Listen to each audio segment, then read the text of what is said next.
If more of you supported the show, I'd be less sick of podcasts. The blah blah. Sending out good vibes. The blah blah. Good vibes. Good vibes. The blah blah. Good vibes. Good vibes. 108 breaths of deep gratitude and prayers for guidance and protection. And put on a didgeridoo and shamanic drumming track. Shivers or vibrations and stuff like that.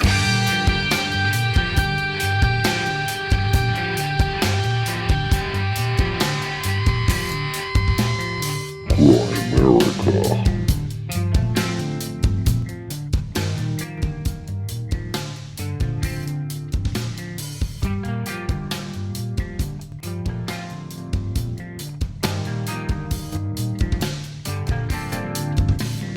Okay, guys, welcome back to the Great America Show. Can you close the door? We are coming at you this week with a special episode. It'll probably be a short episode. Doesn't have an intro. This is it. We're going to do it here. We got someone from the UK posse, Antony Hubbard, has come across. It's called Antony Hubbard Comes to America. So he came here as Canada, technically, but on North America. He got here almost a week ago. He's here for CAC because we're going to Invermere next week. You could still get in on that. I mean, if you can get a last minute flight to Calgary and be here for Thursday by 2, you could come to Invermere, hang out with us and Brown and Powell up on the mountain, have a time, eat some elk, see the elk head. The elk head will be at CAC. It's in the garage right now. We've all seen it already. Is that the one you killed just recently? Saturday. So Friday. We're going to talk about that. So, if you want to get on that, check out contact@thecabin.com. We got friend of the show, Brandon Powell's in town for the event. He's sitting in on the podcast. I'm sure he'll have some shit to say before too long. And Graham's here. Graham's back in town. Back in town. Yeah. Weather's probably better here, right?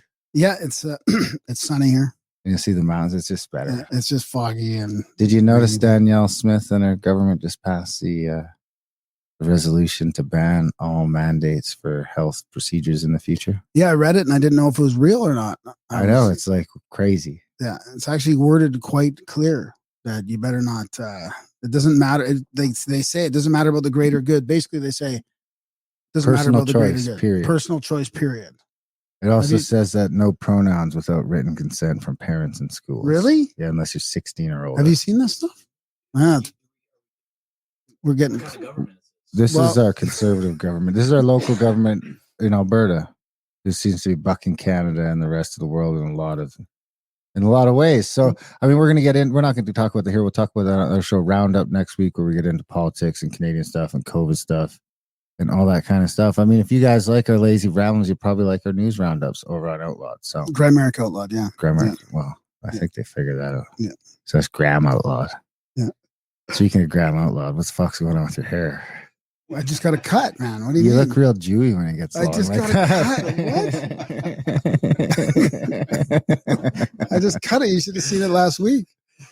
So this is a little informal. We're all just sitting around my bedroom with microphones. The audio might not be up to par as you guys like it, but we're going to have a time.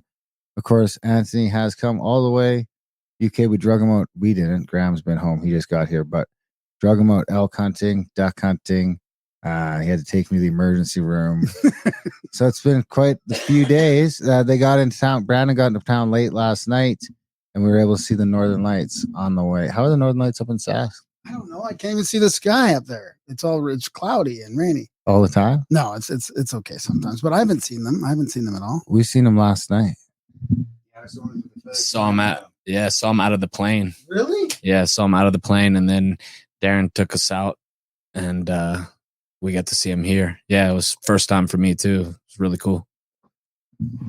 My girlfriend's always wanted to see them. She's never seen them. What? Yeah, it's crazy, eh? That is crazy. They got to be like banging in Saskatchewan, up where you guys are. Up? We're not really up. You're totally up. Yeah, a little yeah. bit. Yeah. We only went north to Country Hills. So north we went. So, Antony, how has it been? What gives us the breakdown of just an introduction and what you're doing here. So yeah, I've made it to the promised land, the brave new world of Grimerica. It's been a whirlwind. The last 5 days have just been crazy. It's jumped on a plane, traveled 20 hours with the sun. So the sun never went down for me. Arrived at Darren's house, 3 hours, 4 hours sleep. And he drags me on the wildest day ever, hunting elk. I'm not a hunter, so it's a big change for me. The landscape on the prairies, it was just so amazing. One of the hardest things I've ever done in my life on that first day. I don't know, maybe a lot of you understand what an elk hunt is. I don't think I truly did. A lot of walking over some tough landscape. It's wild out there. No paths, no trails. You're carrying gear. Darren shoots 2 elks, probably the furthest elks on North America from his truck at 4 p.m. The light's dying.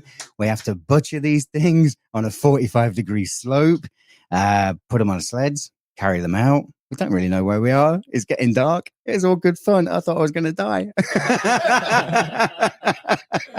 But we got there. And then, do you know what? We did it all again the next day. So anyone that's hunting knows what a death march is. I mean, that's a proper death march. You could watch the most popular hunting shows and they'll talk about death marches. I mean, you watch Meat Eater is probably the biggest hunting show in the world right now. And so you talk about the dude who's like, you know, one of the most famous hunters on the planet, talking about going exactly it's just all you could do is put one fucking foot in front of the other because it sucks. But there's no getting out of it. It's not like at work. You can mail in a day of work. You could half-ass a podcast. You could even just half-ass a whole day. But you're out in the cold. It's dark, and if anything you do is just prolonging that exposure. So it's just everything just sucks for longer until it's done, and it sucks. Well, when we did it with you the year before, it was similar. It was like a death march, but we were in the coulee and we were chasing him around for kilometers in this thing. And I'm like, where the fuck is Darren now? Like, and we'd have no phone service. So we're just like, can see a little speck. Yeah, he's like a mountain goat. And we're like, oh, he's down there. Right. And we're trying to follow him fast enough and then we hear a bang, oh no, now he shot something down in the coulee. So I'm already so exhausted. I think I can hardly get out on my own. Never mind about. And the landscape's dragging you this way and that way. You can't go in a straight line. You're losing sight. So we had to haul it up a coulee. Did we cut it down there? I think we cut it down there. And we had to haul it up the coulee and then find the truck after that. Yeah, it sounds like that's pretty much Darren's experience with his guests going hunting. Maybe it's a test. Maybe it's a test to see if you're going to stick around. That's just the nature of the beast, and it's just there's not really a way around it. You know, it was a hell of an experience. For somebody coming in with no hunting experience, I'm honored. I'm really privileged. I know people here wait a long time to go out and hunt elk, and yeah, it's just. That's not lost on me. And really thank you for inviting me over. It was a really good experience. Well, a couple of things I want to know is how was your experience like getting, because don't forget this is on a military base. So it's like a culling hunt. There's a whole bunch of hunters all at once getting registered to go in there. And you might be one of the only foreigners that's been on this thing. I mean, at least one of the few. So what was that like? And then also for Darren, what was the hunt itself like? Like you finding that first kill? Well, it was again, that was part of the experience. You're pulling up at 6 a.m. You've traveled for 3 hours in the dark. You're arriving at this military base, 150 trucks all full of hunters lined up. You can feel the excitement, anticipation. It's just flowing through them. And the guys in the next truck, they heard my accent, asked me where I was from, welcomed me over. They're really, really nice people, just ask you, have a good time, enjoy it out there. So I've been made to feel extremely welcome. But yeah, it's all alien to me. But there's this anticipation. We head out there, and my God, the size of that base. It's just hard to fathom for somebody that lives in England. It just went on. It's like as big as England. I think it was as big as England. And I think I walked it up and down many times. Yeah, it was just. I mean, the size of this place in general and the prairies. It was just. I mean, like literally, I've just stepped off the plane, had a couple of hours, and I'm there. That's my introduction to Canada. And it was dark the whole drive there too, so we couldn't see nothing. We're just driving in the dark, and then the sun comes up while we're on the thing, and then we drive onto the base. So that's the first part of Canada he's seen was the base. Yeah. Yeah. Sun's coming up and I'm on the prairies and the coulees, and it's like, wow, there's no trees. There's not much here. It's completely alien landscape to me. So, but again, it's just been such a wild experience. Just fantastic. But do you know what? In my opinion, as someone who doesn't hunt, that base suffers elk damage. I mean, correct me if I go wrong here, Darren, but the farmers in that area, they suffer a lot of financial damage to elk. The military aren't going to do anything on that base. So they call people in to cull. And you've got people out there that are having the time of their life. They've waited 8 years to get on that hunt. They're keeping the numbers down. If they don't do that, it's going to get out of control. And you know what? That was the most respectable way to eat meat, what I witnessed, what we went through over the last couple of days. For me, it all makes sense. It makes complete sense. And I've never seen it before, never experienced it before. But yeah, I can't see how there's a better way to keep them elk down and to consume your meat. Well, I think it's about the Norm Ballard, a rancher I know out there, is $150,000 this last year to elk.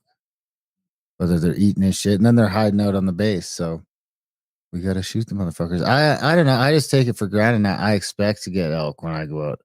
I mean, not just on the base. I just expect to get elk wherever I go. If I plan to hunt elk, I'm going to get an elk. Sometimes it'll take 3 weeks. Sometimes it'll take a month. On the base, it usually only takes a day or two because there's a lot of them in there. And there's a lot of pressure on them pushing around. But it's still like you could see all these dudes that have waited 8 years facing the realization that they're not just going to drive around in the truck, see an elk, hop out of the truck, shoot it, and fucking throw it in the back. You could drive up and down those roads for fucking weeks, and you probably aren't going to see any elk anywhere near shooting distance. So, I mean, every elk I've shot there has been the result of 5 miles of walking, 10 miles of walking. We walked, I think, it was like 38 kilometers over the 3 days. So whatever in miles, 27 miles or something in 3 days looking for elk. And that's, what I told the other people we were hunting with. They went 2 days without shooting anything. Me and Antony shot, and Paul was with us too. Shout out to Paul. Yeah. Hi, Paul. Paul from Jasper did a great workout there. I told those guys, if you don't get out of your truck, you're not going to get an elk. Sure enough, the other crew we were with went 2 days without getting an elk, and we shot 3. We walked 30 miles for them because the elk have figured it out, man. You can't be near the roads, and you got to earn that shit. But if you walk, there's a set number of miles that each animal is going to cost you. And if you're willing to put those in, you're going to get it. And that's just how I think it works. I got my elk down in Natin and my bush elk this year the same way. Just we saw them, we started seeing the things, and once we decided we were we knew there was 3 bulls in there. Once we decided we were getting one, it was 3 weeks later, there was an elk on the thing. That was, the result of Friday, Saturday, sometimes Sunday, every weekend for 3 weeks. And eventually you're there at 9:30 at night when the thing comes running in, and then you're butchering in the dark in the middle of bear country and trying to get the fuck out of there.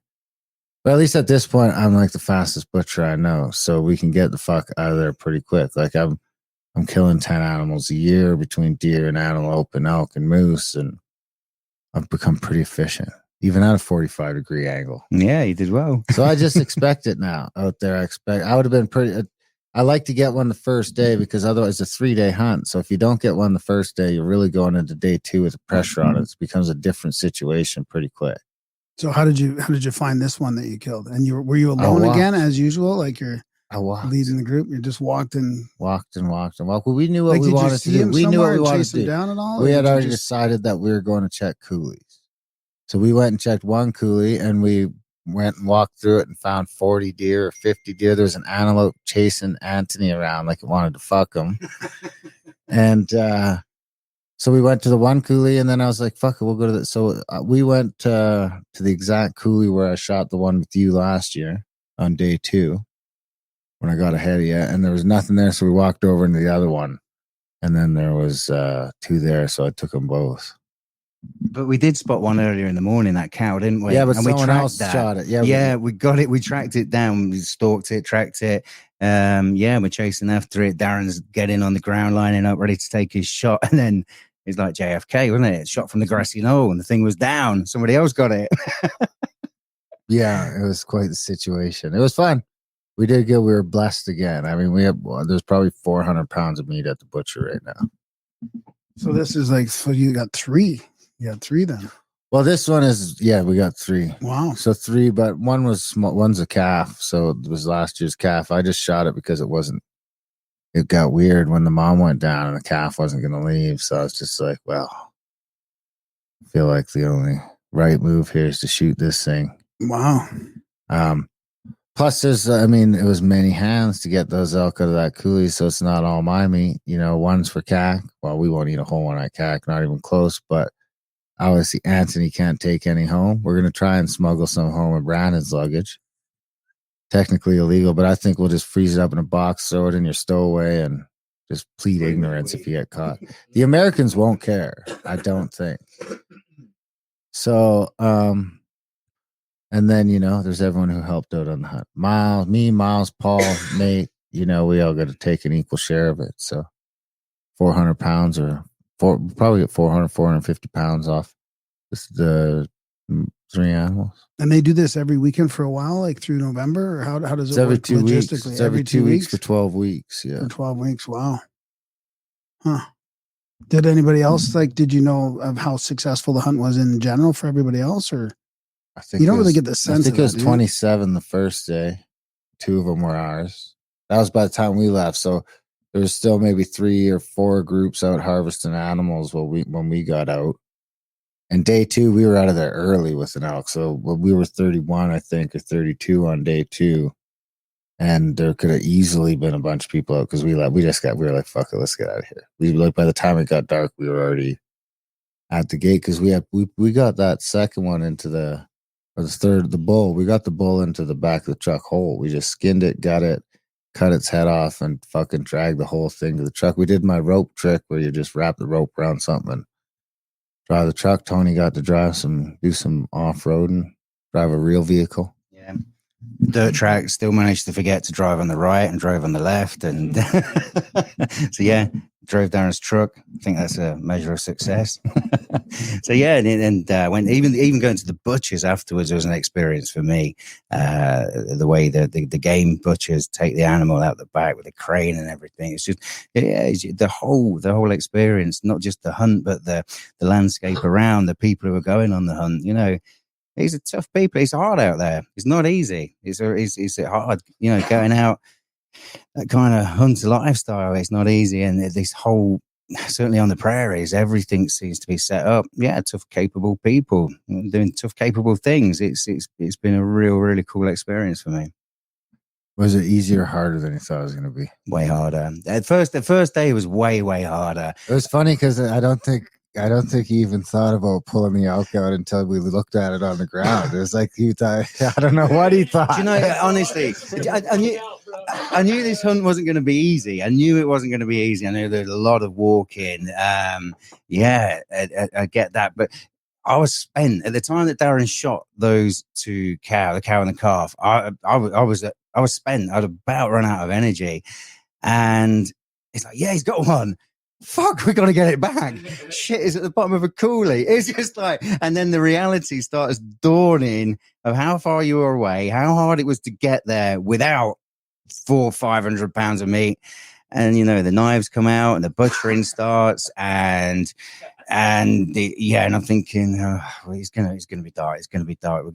And I have to start we quartered how did we do? We quartered one of we quartered them, broke them down, took the ribs out, took everything. We take it off the elk. We take just about every last bit of that thing. Yeah. You're lucky they were cow and a calf because if they're bulls, you're taking the heads too, which is another fucking 80 pounds. Yeah, and we're bagging these things up. I mean, again, just really fascinating to see Darren butchering the animal on site. And I'm trying to do everything I can to help. We're bagging the parts up, and I'm walking these bags up the coulee. My legs are just saying, I can't do this anymore. I'm completely exhausted, and going up and down the hills, up and down the hills. We had to send Paul off for the sled. So it was just me and you for a while. He went off, and there's always the risk of getting separated out there. Yeah, I mean, he was gone for a while. We called Nate and Miles in to give us a hand, and they took a while to get there. I mean, I was so pleased to see the pair of them when they did turn up to share the weight of the sleds. It was heaven sent when they came, when we saw the light over the hill. But yeah, it's wild out there. I mean, this isn't a hobby as a pastime. It's, serious out there. I can imagine you soon get into trouble if you're not prepped for it, if you haven't got the experience. So yeah, it's a real deal. We did get into trouble on the duck hunt. Well, before we get there, since it's on a military base, what I don't understand is why can't they use that for like some kind of practice for the soldiers and stuff to hunt shit down and like feed them and like because the tagging and hunting system doesn't allow it. But can't they like make an exception for the military? You'd think. No. Yeah, hunting practice, target practice. No, they just can't. There's no exceptions for shooting wildlife unless you're a wildlife enforcement officer. It just seems crazy that the military brings them in for this big program. Dude, the fucking PR for fucking people machine gunning down elk is fucking not good. Not machine gunning. Well, whatever gunning they're using is just not sniping. good. I mean, wouldn't it be sniper it's practice? It's just not fucking good. Don't try to make sense. It makes perfect sense. I think you got to run around too much to get them. Yeah, it's just too much hard work. Too much time for them. But imagine this has been going on for hundreds of years. Like people have to like figure out how to get your meat through the prairies to your hometown or home base or home camp or whatever it is. It's crazy. It's life. I mean, usually you would, I guess, just same shit we did, man. Fucking just carried. Those people were built way better than we were. Yeah. I mean, if you do that once or twice a week, man, you're gonna be fucking a different animal. Tip top shape, yeah. Than we are. I mean, you look at dudes like Cameron Haynes. That's why they work out so hard. Is so that dudes become like one of the biggest fitness people on the planet, just so he can elk hunt better. Because he's sick of being fucking tired trying to drag out elk in the middle of nowhere. What we're doing, honestly, yeah. Yeah, solo hunting and bow hunting really demand that type of fitness. What you got to remember here is like that was as far as extractions go, the ones you guys are doing are relatively easy. It's just walking across the prairies with the meat in the fucking sleigh. It sucks. We're up and down hills, we're up and down coulees, and you got 5 miles to go. But I mean, the last elk I shot in the bush we were lucky because there was a way to get the road, and we got the truck right up to the motherfucker. Otherwise, you're carrying that shit 3 miles through the bush, up and down. Like you've been to Broken Hip where I hunt moose. You helped me carry a moose out of there. Now, can imagine going through 5 clicks of that shit. And that's just like, there's no sleighs. It's on your fucking back. You either have a pack that can attach that shit to your back, or it's on your shoulder, and you're in bear country, and you're doing multiple trips, and you're going back and forth, fucking hoping there's not a bear. So when we do it, what we usually do is you just go like 100 yards at a time. So you're not ever leaving your meat by itself for an hour. You just grab a quarter, bring it 100 yards, set it down, go grab another, over and over and over. So it's just relatively easy extractions, and you can see how hard those are. The hardest one I've ever done was the first one I shot on the base, because it was about 6 kilometers through. It varied from like 6 inches to 16 inches of snow. And it had been fucking warm for a couple of days. So the top had like melted and then refroze and turned ice. So it's like sometimes you get 2 steps on top of the ice surface, and sometimes you get 4, but you never got 5 before it was crunch. And then sometimes it'd be crunch, crunch, crunch. And we had snowshoes, but I don't know if you haven't used snowshoes before and you try using them, then it's just different fucking muscles that hurt. Those snowshoes, and you're pushing 400-pound sleigh with the snowshoes on. So I tried the snowshoes for like 20 minutes, and I was like, nah, this is fucked. And at that time, I was still somewhat ignorant on gear, so I was wearing my Sorels. So walk around 10, 15 kilometers in Sorels, then shoot an elk, and then push through 16 inches of snow. Dude, y'all have horses and mules, don't you? Yeah. That was on the base. Yeah, that was on the base. But even the horses, Can you bring an animal on the base? you can. No, I doubt you can. But even in the mountains, it's tough getting horses and shit around. You know, it's like now you got to feed the fucking thing. And it just seems like I get it. When I shoot something, I'd be like, "Fuck, it'd be cool if there was a horse here." Especially if you're. But solo up hunting. until that point, it would be a pain in the ass. Unless you could be riding that motherfucker, and then you just sound like an elk. Do you hunt, Brandon? I do hunt. Yeah, I hunt a good bit. I don't elk hunt though. So we're predominantly whitetail hunters and bear hunters. So, but even a bear, which is a big animal, is not like an elk. You know, I mean, you're dealing with a few 100 pounds. You bow hunting? All bow hunting. Yeah. Yeah. And that's just because the bow is a complete obsession for me. I mean, I love shooting guns as well. And we're going to be shooting shotguns tomorrow. So there's, I have no issues with it. I just personally, love the bow and the whole lifestyle that comes along with bow hunting. It's a lot, you know, if you really want to dig into that whole thing and become really proficient. And it keeps you busy all year round, with target archery and then going into hunting seasons. And for where I live, bow hunters get treated nicely. We get, a good month, really almost 2 months, like a month and a half before rifle season comes in. We get to go out, and then after season is over with, there is a second archery season where I live, called urban archery, and so we get a whole almost extra month at the end of hunting season. So it's pretty good. Why do they call it urban? Because it's basically governed a bit different, and there's specific rules, like you have to hunt within certain proximities that are, it's basically more for like private hunting versus public hunting. So if you have the private land to hunt, then you're able to continue to hunt. Is that a similar setup to us too, with the bow hunting in the beginning of the season, right? You get a little bit longer. They get 2 months up front. Yeah, September and October. But we can't bear hunt here, right? Where he can bear hunt. We bear hunt here. Can you? Yeah. I was trying to shoot a bear this year with my bow, but it had cubs with it. What was the big controversy about bear hunting then? Grizzly bears. You can't hunt grizzly bears. Oh, you can hunt. You got to tell bears. the difference. You got to be able to tell the difference. Pretty easy. It's pretty easy to tell the difference between a grizzly bear and a black bear.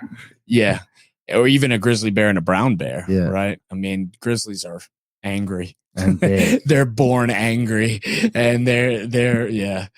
But what we have is black bear. We actually in North Carolina have some of the largest populations of black bear in the world.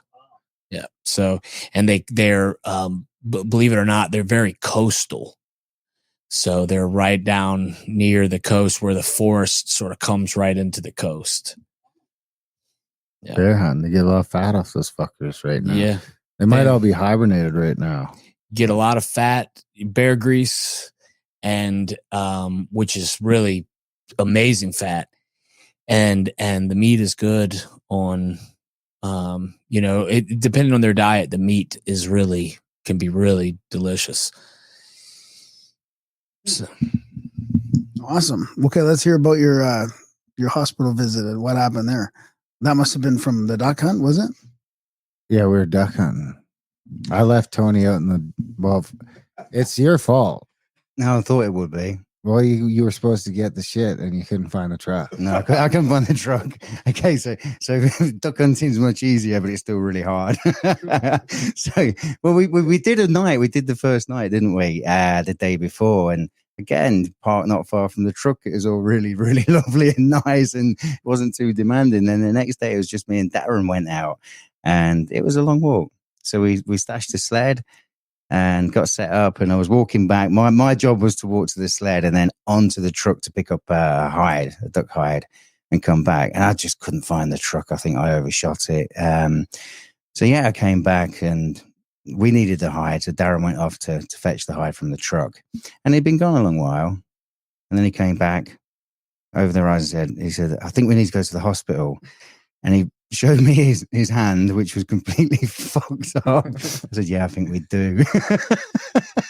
So yeah, that was out of there. Loads of walking again. You tell them. So we walked out, went to the hospital, and What happened?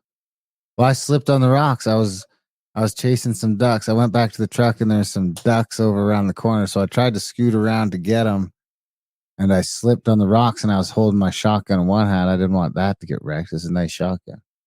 And so I went down into like the river rocks, all the round ones. And I just went to put my hand down, and it just turned out so that all my other fingers found a groove. Instead, if they all would have hit the rock, I would have been okay.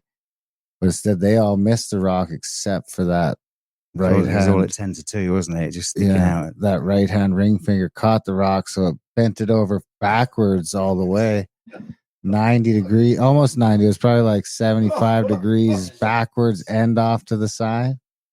So it looked fucked. I was like, whoa. that like shots that like shock kicks in for a second, because you're like looking, it's like, that is not fucking right.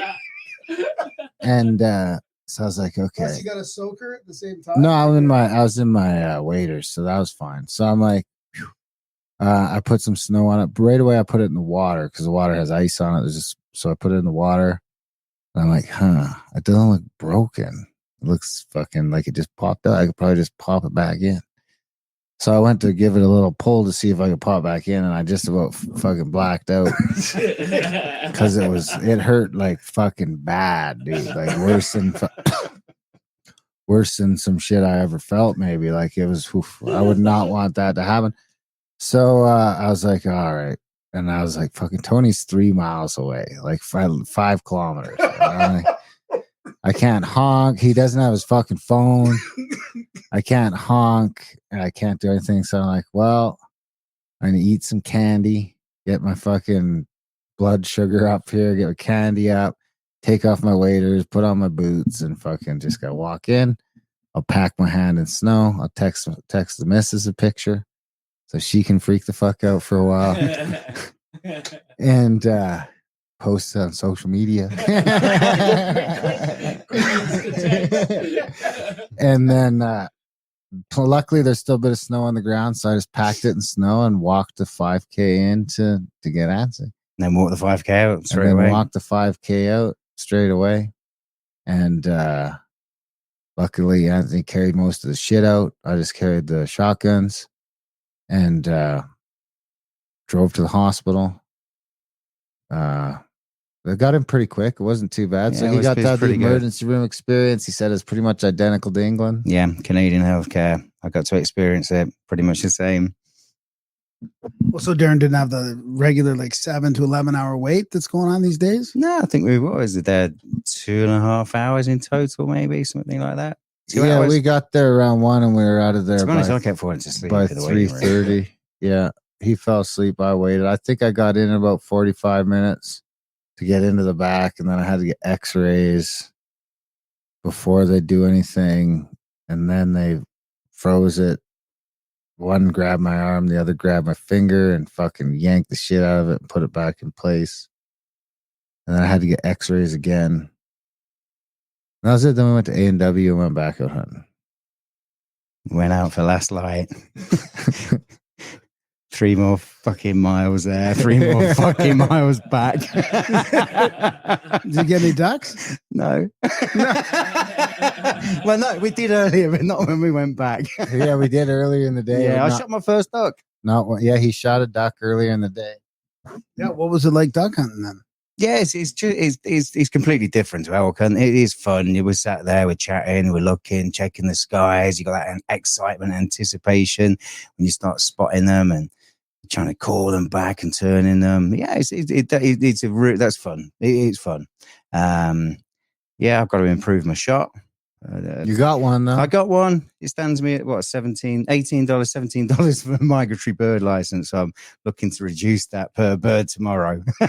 see how low I can get that. So I mean, we had to go back out to get we left the decoys and everything because I couldn't carry shit because my finger was totally fucking backwards, dude. And it so you can't even like get my hand out of the way. It's my hand was a full-time problem because this hand had to hold the snow on it. And Tony can only carry so much shit. So we had to go back and get the shit anyway. So we're there in the swamp and it's almost last light. Not in the swamp, we're in the river. Might as well hunt. I mean, it's going to hurt at home. It's going to hurt on the river. What's the fucking difference? I guess the difference is the 12 gauge kick's a bit of a motherfucker. Because we did get some shots off. I mean, we were minutes away. If we would have just held it out for a couple more minutes, we would have shot 2 big old fucking Canadian geese. But we shut it down like 2 minutes too early. Wow. And what about you for duck hunting, Brandon? This will be first duck hunting for me. Wow. Yeah. So, I've shot quail and that's really it. Yeah, for birds. No, I haven't hunted many birds. So this will be a good experience. Oh yeah, dude. This and you're hunting with an Indian too, so it's like there's just guns in the truck, and for the next like week, if it fucking flies, it dies. I love it. Even I might try and shoot some turkeys on the way to BC. We'll see some big rams on the way to BC too, but that'll be in the national park. So I don't know. I don't give a fuck what they say, but I'd rather not. You know, when I got international visitors, I'm trying to be on my best behavior. Because as far as I'm concerned, they have no jurisdiction over my Indian ass. Period. Indian outlaw, baby. That's right. Yeah. Well, how does the range work? Like, how are you bringing international visitors to shoot at the range? But at the gun club, it's a gun club, man. That's what it's for. You don't need license and all? Nah, it's a gun club. You need a license to own guns and to buy guns. You don't need a license to shoot guns. You could just go to the gun club by yourself, even without me, and they'll let you shoot guns there. They'll put a guy. It'll cost you a little more than it would cost me because they have to put because they'll have people at the range all day that are there strictly to go with people like you and teach you how to use a gun. And if you don't have your gun license, they have to be there with you and then supervise you while you're shooting. But they got like 30 different types of handguns that you could go rent there and try shooting all day. They got a Desert Eagle, 50 cal. I mean, we can rent some guns if we want. I'm gonna bring my handgun arsenal. Can you train us without having a guy there then? Because when I'm there. So when I'm there, you guys are under my supervision. Yeah, that's what I was thinking. Okay, cool. So we're just gonna go to the range tomorrow, and we'll mostly blast off the 22 and the Glock because the 357 gets expensive, man. It's like $1 a shot. Have you shot a handgun before, Tony? no, I've never even seen a handgun until the other day when I arrived, and so that was an experience in itself. I mean, I've been told that it is really. I see another one. I've been told it's really incredibly hard to hit the target. So yeah, again, I'm just looking forward to that experience. I shot one. We start at 5 yards, and you will be you'll be lucky to hit that. You'll hit the paper, but you probably won't get inside any of the rings your first try at 5 yards. It's always difficult. I thought it was. I shot in 1990 in Israel and northern Israel in the Canadian Club. I think they had like a skating rink and a little shooting range there. I think I did pretty good. I doubt it. Darren Delton. Yeah. I shoot a lot of handguns. I shoot a good bit. And it really, I do believe it comes down to a process. Like people will tell you, oh, it's about grip. Oh, it's about aiming. Oh, it's this, it's that, it's the type of gun. I just believe it's a process. And like, if you really understand shooting process, then you can apply it to anything across the board, which is really cool, in that regard. So you experience with shooting handguns? Yeah, I do shoot a lot of handguns. Yeah. So I should get some good tuition tomorrow. Yeah. Yeah. Same process as the bowling. Yeah. I mean, I still suck, but I shoot a lot. I mean, dude, that Magnum, that Ruger I got, that revolver, it fucking is a tack driver. So that's the only one of my handguns that like I can hit the toonie. not hit a toonie, but I'll hit like a 3-inch circle at 25 yards with that thing. Because it's got the like, once you cock the fucking hammer back, it's just the trigger's just like, You have a fun if you time drop that shooting- thing, you would shooting shoot with yourself. that hand. Well, I'm gonna be mostly supervising, obviously, but I'm gonna do some shooting. I'll be fine. Yeah. Man, I'm not gonna be babying this shit. No, I mean, no, it's just gonna be sticking out sideways. This man will find a way. He will Oh, find a way. He absolutely. always does. Darren and I have had many adventures in our short friendship, which it's been an intense love affair. He even has my picture on the wall.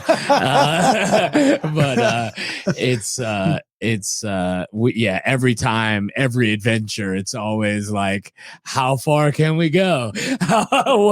What's going to happen?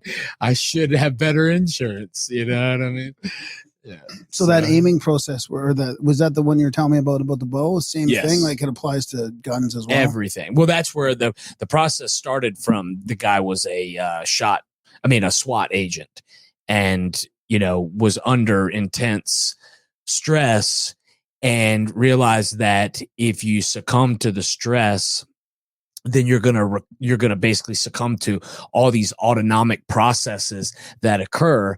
And if you know the type of training that I'm very into coaching, it's all about how do we suppress autonomic function, or really how do we have a better conversation with it, meaning how do we influence it? How do we influence our autonomic process? Like, how do we overcome the stress of the cold water? It's very much the same as taking control of your shot process.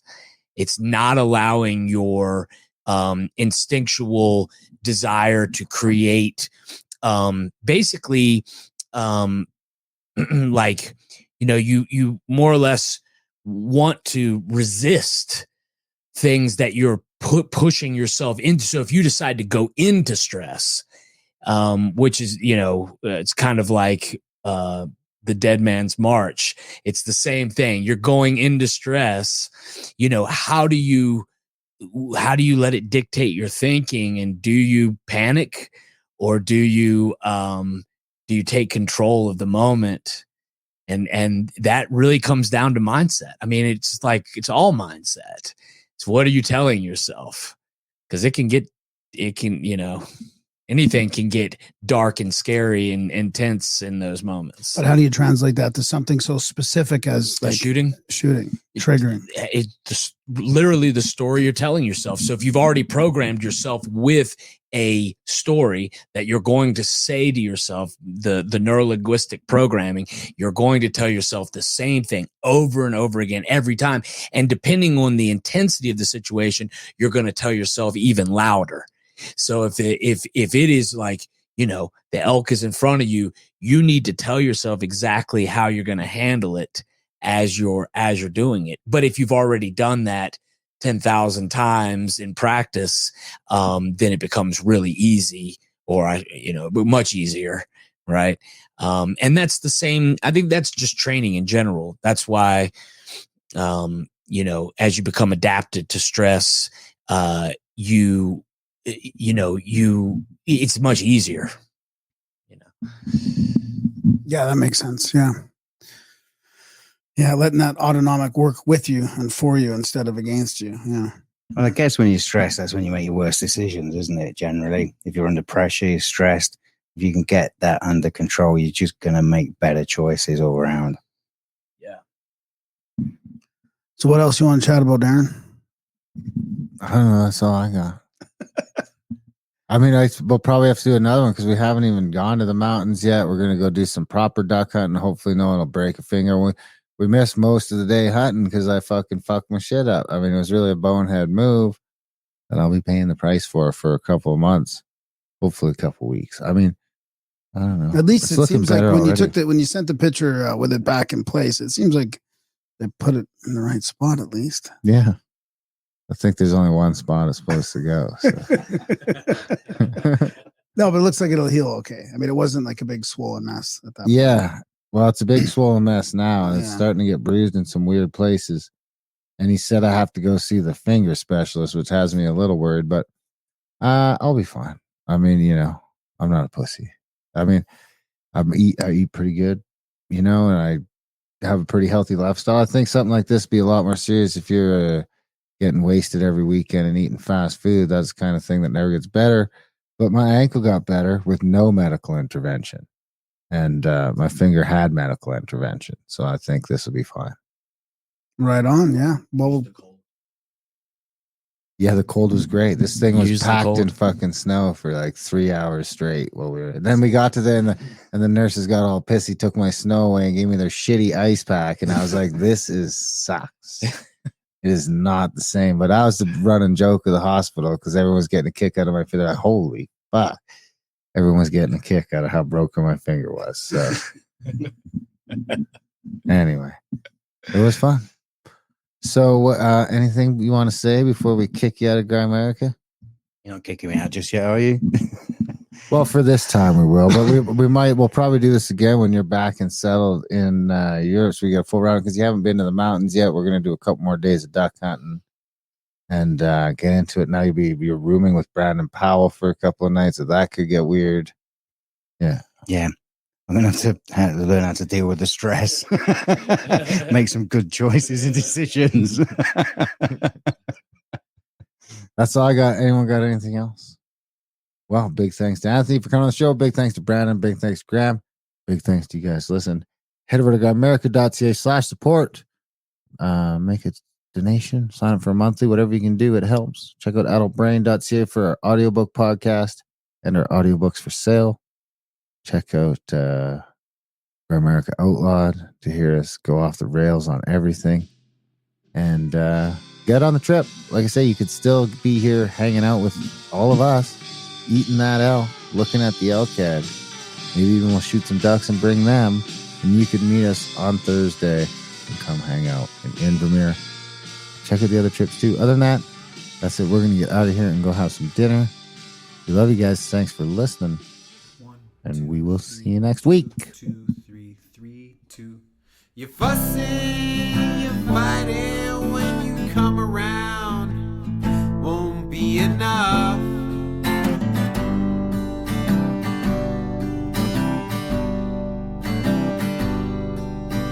Come on and get me. I'm homesick and I'm bored.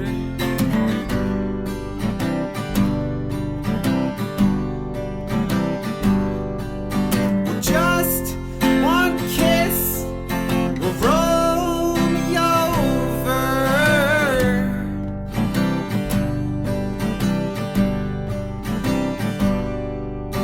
Drive me to both sunsets. Just one more.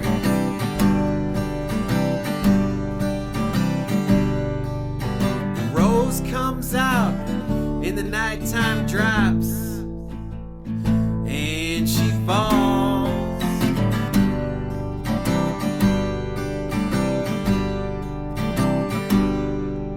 And the creeps and the crawls of the night on a wrong turn down the road.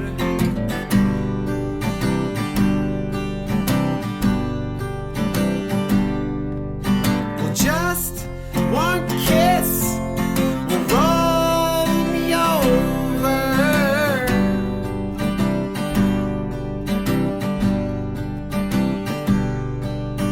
Drive me to both sunsets.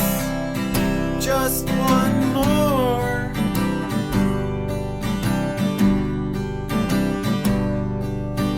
Why do you hide in your eyes, in your dreams, in the night?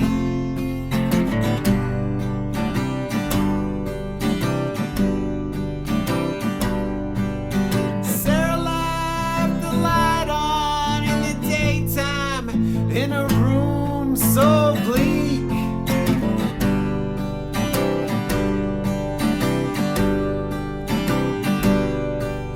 Well, just one kiss will roll me over.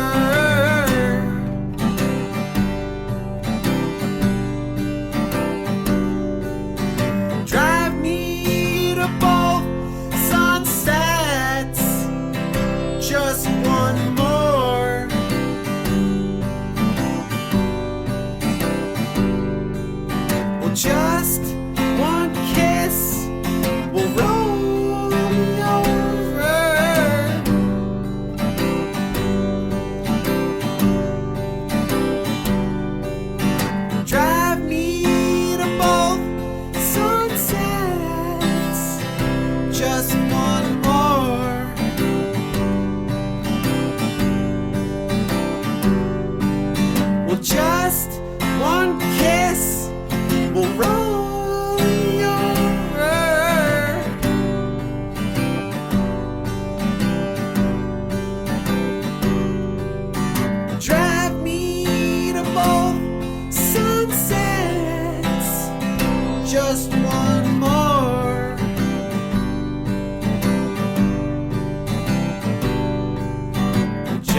drive me to both sunsets.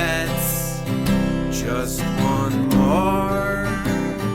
Just one more.